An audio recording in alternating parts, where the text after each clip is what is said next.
BNP ভাবছে তারেক জোয়ার চলছে, কিন্তু আসলে জোয়ার বইছে জামায়াতের। প্রমাণ সর্বশেষ জোকসু নির্বাচন। বিএনপি ভাবছে তারেক রহমানের দেশে ফেরার জোয়ারে সারা দেশের বেশিরভাগ আসনে জিতে ক্ষমতায় আসবে তারা, কিন্তু মাঠের পরিসংখ্যান বলছে ভিন্ন কথা। রাজনীতির যে চটুলতা, অস্থিরতা এবং শব্দ, এবং গত 17 মাস ধরে এখানে যে সুর, তাল, লয় এবং ছন্দ চলে আসছিল, জনাব তারেক রহমান সাহেবের বাংলাদেশে ফেরার পর সবকিছু অনেকের জন্য বুমেরাং হয়ে গেছে। অনেকে খামোশ হয়ে গেছেন, মানে চুপচাপ হয়ে গেছেন। অনেকে নতুন করে ভাবতে শুরু করেছেন, অনেকে নতুন করে শুরু করার কথা ভাবছেন, অনেকের কপাল পুড়েছে, আবার অনেকের উত্থান পতন শুরু হয়ে গেছে। কিন্তু এই যে একটা পরিবর্তন জনাব তারেক রহমান সাহেবের বাংলাদেশে আসার পর, এটা কি সাস্টেন করবে, অর্থাৎ এটা কি স্থায়ী হবে, এভাবে কি চলতে থাকবে? এবং যেটা বিএনপির উত্থান, বিএনপির জোয়ার, বিএনপি সরকার গঠনের প্রক্রিয়া, জনাব তারেক রহমান সাহেবের প্রধানমন্ত্রী হওয়ার যে আওয়াজ, এবং তাকে কেন্দ্র করে যে রেওয়াজ চলছে, মহড়া চলছে, এবং তার প্রতি যেভাবে দলে দলে মানুষ আনুগত্য জানাচ্ছেন, সোহবত জানাচ্ছেন, বায়াত গ্রহণ করছেন, তার হাত স্পর্শ করার জন্য মানুষ পাগল হয়ে যাচ্ছেন। বড় বড় মানুষ যারা কখনো কারো দিকে তাকাতেন না, এতটা নাকুচু, মানে বাংলাদেশে তারা অবস্থা দৃষ্টি মনে হচ্ছিল যে ভুলক্রমে তারা জন্মগ্রহণ করেছেন। তাদের আসলে জন্মগ্রহণ করা উচিত ছিল আমেরিকাতে, ইংল্যান্ডে, সেখানকার রাজকীয় পরিবারে। এইরকম একটা অবস্থা যে ভুলক্রমে তারা যে কোনো কারণে এই বাংলাদেশে এসে বঙ্গমায়ের সন্তান হয়েছেন। তো এই গর্বিত মানুষগুলো, তারা সেই গত 20-30 বছর যাবৎ যে গর্ব দেখিয়ে আসছে, সেই গর্বের রীতিমতো একেবারে সর্বনাশ ঘটেছে। এবং সেই গর্ব থেকে তারা, যাকে বলা হয়, পতিত হতে হতে হতে হতে এখন জনাব তারেক রহমান সাহেবের কাছে এতটা অবনত মস্তকে, এতটা যাকে বলা হয় আনুগত্য নিয়ে, এতটা প্রেমময়তা নিয়ে তারা আত্মসমর্পণ করেছেন, যেটি দেখার মতো দৃশ্য। দেখলে মন ভরে যায়, হৃদয় জুড়ে যায়, চক্ষু শীতল হয়ে যায়, এবং মাঝে মাঝে ভাবতে ইচ্ছে করে যে কি বিচিত্র সেলুকাস, এই যে আলেকজান্ডার যে বক্তব্য দিয়ে গেছেন এই ভারতবর্ষকে দেখে, এখন যদি আলেকজান্ডার এই দৃশ্য দেখতেন, তিনি সেই বিচিত্র সেলুকাস এই শব্দটি উচ্চারণ করতে পারতেন না, তাকে নতুন করে মানে বলতে হতো যে আরে কিসের সব সেলুকাস, সেলুকাস বাদ দাও, এই সমস্ত কিছু কিসের সেলুকাস, প্রাণে বাঁচি না, এই দৃশ্য দেখে এখন আমার মরে যেতে ইচ্ছা করতেছে, প্রাণে বাঁচবো কিনা এটা হলো সন্দেহ, সেটা হলো পরের ব্যাপার, আগের ব্যাপার, এলোমেলো সব কথাবার্তা তিনি বলা শুরু করে দিতেন আলেকজান্ডার। তো যাই হোক, যেটা বলছিলাম, আমাদের গত 17 মাসে রাজনীতির অঙ্গনে জামাতের একটা বিরাট প্রভাব ছিল, প্রতিপত্তি ছিল। জামাতের A team, B team, C team, D team, বিভিন্ন জায়গাতে বিভিন্ন সেক্টরে তারা বিভক্ত হয়ে তারা যেখানে প্রয়োজন মনে করেছে সেই জায়গাতেই তাদের আধিপত্য তারা বিস্তার করেছে। এবং এর ফলে কি হলো যে খুব অল্প সংখ্যক ভোটার, অল্প সংখ্যক সমর্থক বা অল্প সংখ্যক কর্মী থাকার সত্ত্বেও তারা দেশের একটা বৃহত্তম রাজনৈতিক দল আওয়ামী লীগ তাদেরকে দেশ ছাড়া করেছে, মাঠ ছাড়া করেছে, বাড়ি ছাড়া করেছে। এটা হলো ফার্স্ট। এটা বিএনপি করেনি। জামাত, এনসিপি তাদের মত, তাদের ভয়, তাদের কৌশল এখানে নিয়ামক ভূমিকা পালন করেছে। বিএনপির অবস্থা হলো যে বিএনপি যা তো গেল, পেটে ভরল না, অর্থাৎ তারা মামলা দিয়েছে, মোকদ্দমা দিয়েছে, তারপরে 32 নম্বর ভাঙার যে অভিযোগ সেটা তাদের উপর আপতিত হয়েছে, এবং ভবিষ্যতে আওয়ামী লীগের যে প্রতিহিংসা, সেই প্রতিহিংসার তীর অন্য কারো দিকে যায়নি, এটা বিএনপির দিকে গিয়েছে। বিএনপির কতটুকু করেছে না করেছে সেকেন্ডারি বিষয়। এখন আওয়ামী লীগের যারা লোকজন রয়েছে তারা বিএনপিকে তাদের জাতশত্রু মনে করছে, যে মরে গেল, এদের সঙ্গে একত্রে রাজনীতি করা যাবে না।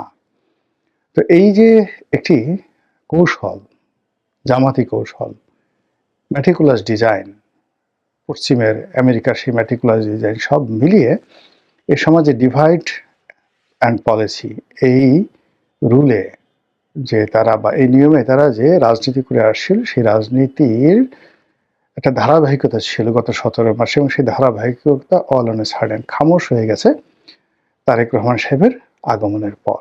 ভালো কথা। কিন্তু এই যে তারেক রহমান সাহেব আসার পর মানে আমরা ঠিক আমি নিজে বলবো না যে আমি একক, আমরা অনেকেই বলার চেষ্টা করেছিলাম জামাতের রাজনীতি শেষ, শিবিরের নামগন্ধ থাকবে না, নির্বাচনে একটি সিটও পাবে না।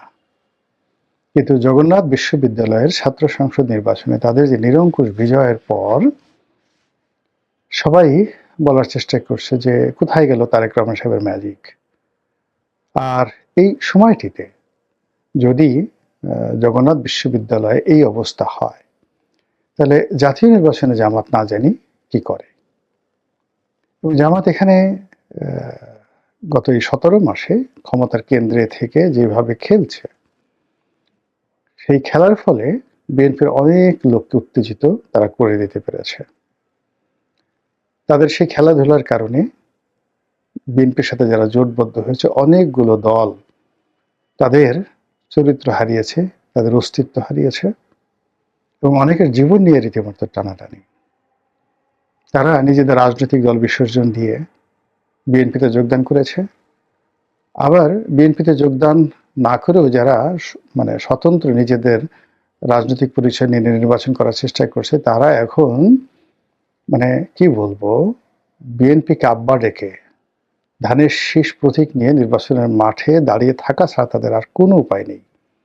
তাদের জীবনযাত্রা সব নষ্ট হয়ে গেছে। এবং এই কাজগুলো জামাত যে করেছে বা শিবির যে করেছে, আপনি না বললেও পুরো যে পলিসি, সেই পলিসির কারণে বা জামাত শিবিরের তাপচাপের কারণে রাজনীতির দুটো বলয় হয়ে গেছে। এবং এখানে বড় দল হিসেবে যদি 99% আলো একদিকে থাকে, আর বিএনপির সঙ্গে যারা যারা ছোট ছোট রাজনৈতিক দল আসছে তারা যদি 1% হয়, কিন্তু এই 1%-এর মান গেছে, সম্মান গেছে, ইজ্জত গেছে, আব্রু গেছে। আব্রু তো বুঝেন, পোশাক আশাক, মানে তার উলঙ্গ হয়ে গেছে। ইজ্জত গেছে, আব্রু গেছে, জীবন গেছে, জীবিকা গেছে, এমনকি বাপ দাদার যে নাম সেটাও কিন্তু চলে গেছে। ফলে বিএনপি জোটে বিএনপি ছাড়া অন্য কোনো রাজনৈতিক দল নেই। কিন্তু অন্যদিকে জামাত বিএনপির মতো তো বড় দল না, কিন্তু তার সঙ্গে যারা যারা আছে সবাই এক একটা মানে কি বলবো, রাজনীতির ময়দানে তাদের স্বতন্ত্র পরিচয় আছে, তাদের যোগ্যতা আছে, তাদের জনবল আছে, তাদের লোক আছে, তাদের অর্থ আছে, এবং যে কোনো পরিস্থিতিতে তাদের যে সার্ভাইভাল পাওয়ার, টিকে থাকার যে সক্ষমতা, এটি ইতিহাস দ্বারা প্রমাণিত। বাংলাদেশ যতদিন থাকে ততদিন চরমোনাই থাকবে, চরমোনাইকে আপনি বাদ দিতে পারবেন না। তো এখন চরমোনাই থাকবে, হেফাজত থাকবে, এরপর অন্যান্য যে সকল ওই যে এনসিপি যে সকল রাজনৈতিক দল, তরুণ মেধা, তারাও থাকবে। বাংলাদেশের রাজনীতি থেকে আপনি সেই এনসিপির নেতাদেরকে বাদ দিতে পারবেন না। এখানে আপনি চিন্তা করুন যে একজন সার্জিস, একজন হাসনাত, তাদের কোনো রাজনৈতিক পোর্টফোলিও ছিল না, কিন্তু এই 17 মাসের মধ্যে আপনি গিয়ে দেখুন যে তারা পুরো জাতীয় রাজনীতিতে যে আধিপত্য বিস্তার করেছে।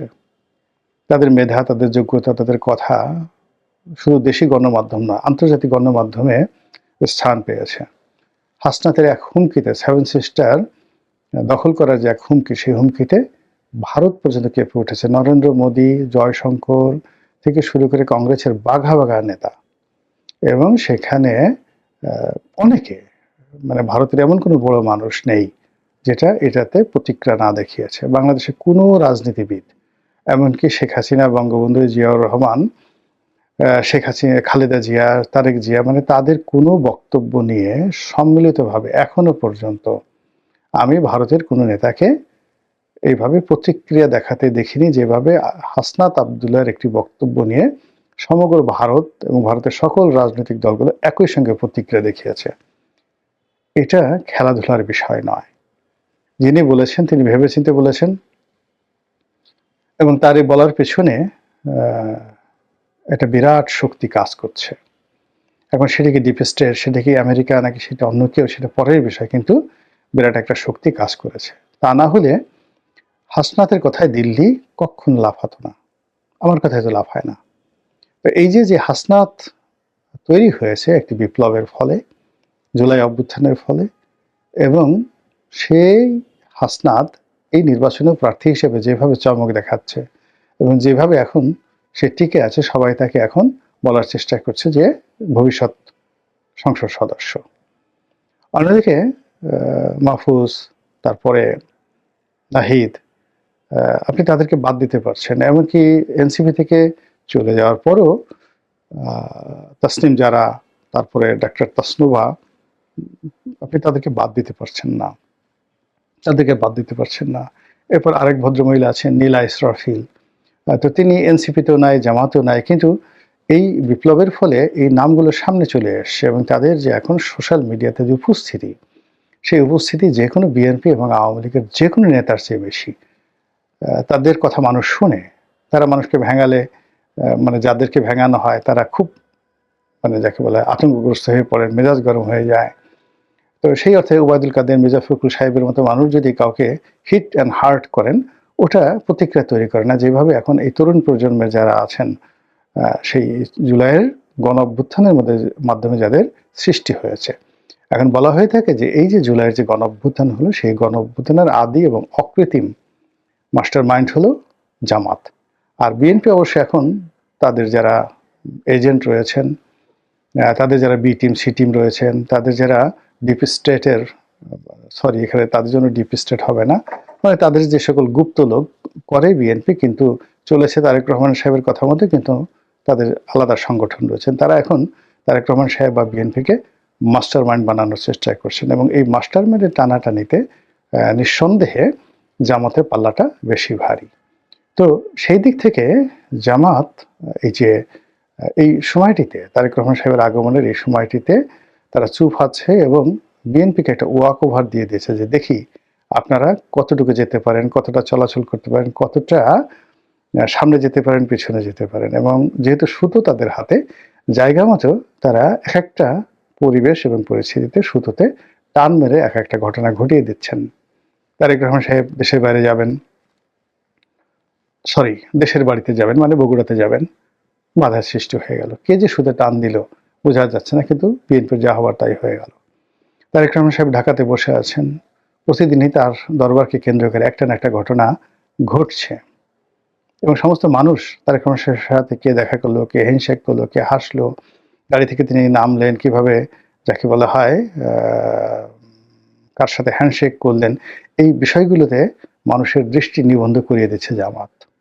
ফলে কি হলো, দৃষ্টির অন্তরালে নীরবে নিভৃতে তারা যে কাজগুলো করে যাচ্ছে, তারই ফলশ্রুতিতে জগন্নাথ বিশ্ববিদ্যালয়ের ছাত্র সংসদ নির্বাচনে তারা বিপুল সংখ্যাগরিষ্ঠতা পেয়ে গেল।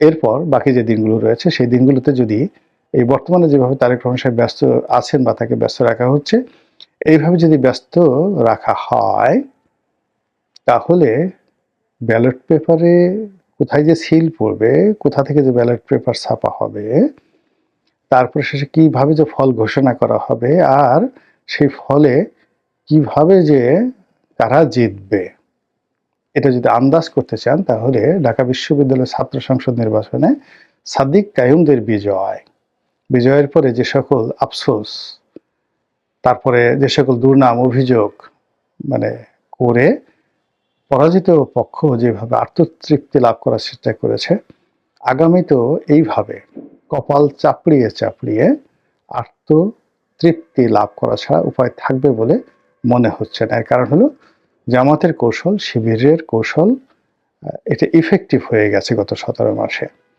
এবং জনগণ তাদেরকে নিয়ে ভাবছে।